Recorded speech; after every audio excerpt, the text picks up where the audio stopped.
Go. We are back on Taking Care of Business on Koerner Radio, News Talk, 1180, 1230 KGEO, 1410 KERI, now in Albuquerque, New Mexico on 1000 KKIM, and 3 times a week on the Internet across this great nation on knookmedia.com. So, Clay, what do you think of Patrick O'Donnell? Oh, I'm impressed. Look at the books this man writes. Yeah, and you know that one, We Were One, it's a first-hand book. I mean, it's a great book talking about... Where'd you get the history for all these things? Yeah. And I wish he would do something on Honor Flight. You know, and I'll tell you something else I had talked to him about, and it's probably too late now. A year ago would have been a good time. You know, my mom played with Anne Frank as a kid, and my dad, my real father went across as a Canadian soldier, and that would have been a fascinating story. But you know, my dad just shows how old you are, Marty. Yeah. Anne Frank, huh? We're getting there.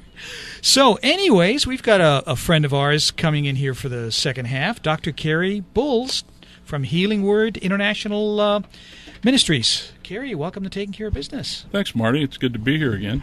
It's good to be anywhere, isn't it, Kerry? It is for me. I'm old. It's better to be seen than viewed, wouldn't you say? That's definitely true. They should have had a face for radio all along, so here I am. Well, I don't know. Your get-up, you look like Clay called you, said you look like a Civil War soldier. Clay doesn't know. Well, you know, I mean, Clay I do. Let's ask Marty. He'll tell you. Did you ever watch Lonesome Dove? You know, Clay was around during the Revolutionary War, but he was right. asleep through the Civil War. So, he knew Thomas Jefferson. Yeah, they went to school together. I heard that. There you go. Like an oversized Woody from Toy Story. Very, very funny. This is my friend Cesar, my buddy. What's Cesar do for you? He mostly annoys me, but when he's not doing that, he actually is our special projects manager for the ministry, and he's working with me to develop income things for the ministry so that we can have a cash flow so we can do the things that we're planning to do, like feeding the hungry and doing emergency response and things like that. So he helps me with that. Before we get in, self-sustain our ministry, so right. You know, we can get close to the mic there. To bring in income for the organization. Sure. And I'll come up with different projects to make that happen. Okay, before we get into special projects, let's talk about what the ministry does and what you're trying to accomplish. Your background and we are an international chaplains ministry, and most people think that a chaplain is a pastor. But chaplains and pastors are really different. Pastor ministers to a flock of people, a group of people, usually at one location, maybe 2 or 3. Chaplains, their congregation is the world, and not necessarily believers, but other people of other faiths, streams, other beliefs and persuasions that are in trouble. We work with people that are traumatized by disaster, tragedy, those kind of things, death of a loved one, hospice, people that are bereaved through cancer, their loved one died from cancer. We work with them, hospitals, all that stuff. So we're there for people. They call it a ministry of presence, meaning we're there with people we don't even know.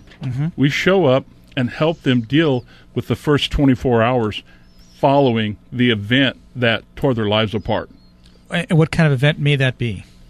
It would be, for instance, we work along with the Red Cross fires where a person's whole house burns down, everything they own.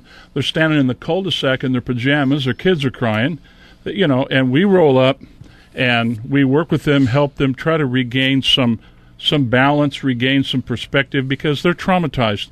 You ask them, would you like a bottle of water? They can't even cognitively answer you because they're in shock. And yet it takes them maybe a couple of minutes, and they'll say, oh, yeah, I'm really thirsty. So we stand there and we debrief them one-on-one right after the tragedy, the event, whatever it is. We call it an event. The crisis is what the person's going through personally. The event is the tragedy, the fire, the accident, whatever happened to traumatize them. Does the Sheriff's Department also use your services? Well, they could. They have their own chaplains at this point, so we don't really do much with them, but we work with the county fire department. For instance, when they had the big fire up here about a month or so ago, we had chaplains in the respite center that the Red Cross set up. 9 people burned out of their homes. They're coming in with their pets. They're traumatized. Their pets are traumatized. And we had people there to help them through that situation. So that kind of stuff. I mean, bad stuff. The stuff that you never want to happen. Well, you also have chaplains at some of the hospitals in Yes, town. we do. We have chaplains at the Bakersfield Heart Hospital mainly. But we'll go to any hospital. They honor our credentials and everything. We can go to any hospital and pray for someone if they want prayer. We basically come in, and there's a family in the room, and there's a deceased loved one in the bed, and they're hysterical. And that we walk in, introduce ourselves, and say, tell me about him. Tell me about this person. What was he like? Mm-hmm. They begin to talk, and then we say, would you mind if I pray for you? Never had anybody turn us down. Sure, and we pray with them, and it changes the atmosphere of the room. So that's the ministry of presence. So that's what we try to do wherever we are, flood, fire, hurricane, whatever. You also work with Summit Bible College, don't you? Yes, I'm the Dean of Instruction for Chaplains at Summit. Most of our chaplains have degrees or are working toward a degree. The reason why is we interface with Homeland Security, FEMA, county government, city government. It's a good thing to have chaplains that are qualified and credentialed and degreed. So we work toward that. We do that pretty regularly. We're having a conversation with Kerry Bowles from the Healing Word International Chaplains Ministries. So, Kerry, how many chaplains, two questions. How many chaplains do you have in this area that you're the head chaplain, I guess? Correct. And how do people become a chaplain? Well, we have about 50 chaplains in Kern County, 6 in other states, and about 6 chaplains in other nations. That's through your group? Through our group alone. How you become a chaplain, you basically need to call our 24-hour hotline. You want me to give the number? Yes, it's definitely. 800-527-2742. Tell the people that answer the phone that you're interested in chaplaincy and you'd like to know what it takes. They will email you all the information and tell you all about it. Is that the same number they call if they're interested in speaking with a chaplain? That's true, and if they have a crisis they're going through from a disaster and they call that number, we will dispatch 2 chaplains to their location immediately, within the hour, and most of the time 30 minutes. And does it matter what kind of disaster it is? Doesn't matter. It could be a crime scene where somebody was murdered. It could be domestic abuse. It could be a rape. It could be anything where someone's life has been just shattered by anything. It doesn't matter what it is. And you're 24/7, 365. 24/7. We don't take off any time at all. There's always people available to respond, which is the good thing about it, that they don't have to wait until the weekend's over. If they have a problem, they can call. We'll go. Now, I noticed that, and I don't know why, but I noticed you brought your bodyguard with you today. I did. Well, you know me, Clay, and you know I need one, the way I act. So, yes, I brought Cesar Malta. He is one of my board members, and he is also our special projects manager. He's working on things to help us create cash flow so we can do all this crazy stuff we do. What are some of the things, Cesar, that you specifically do? We pretty much right now, I'm looking for land, or we got some land here at the ranch to raise some cattle.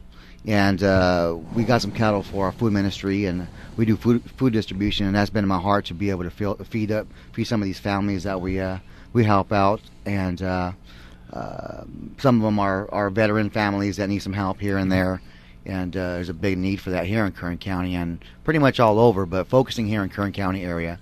And with having the cattle there in the ranch, and we're able to provide jobs and also be able to feed the families with what we're raising out there and what we're growing. So. Do you butcher the cattle yourself? Oh, no, that's, Kerry can handle that. Thanks a lot. This is not, you don't butcher the cattle, do you? No, we send them out. We have a USDA approved facility that does that. Let's see if I understand this. It's Kerry Bowles, and you know, I thought that might have something to do with butchering the cattle. And well, it sounds good. It sounds good. Could be a moniker we could add on to this stuff. Bull's the bull killer, or something like that, or bull shooter. Or that sounds more like it. Bull shooter. You're 4 to 6 every day. Very good. Great for Christian radio. Yes, it is, isn't it? Way to go, Chaplain. You're welcome, Clay. You started it. So this ranch, where's the ranch located? We have 3 of them. We have one off of Tower Line Road. That's probably around 20 minutes away from 20 minutes from downtown Bakersfield. Yep. The other one is up by Caliente, 25 miles up from the 58 on the Caliente turnoff, and that's about a 20-acre property. One off of Highway 14. That's about 137 acre property there. Wow. And we're kind of just growing it and having access to different properties to grow and for future. To grow a future herd of projects. cattle and other projects, to grow the ministry. Sure. When we come back from the break, let's talk a little bit more about that land. Okay. We'll be back in a moment on Taking Care of Business on Koerner Radio News Talk 1180.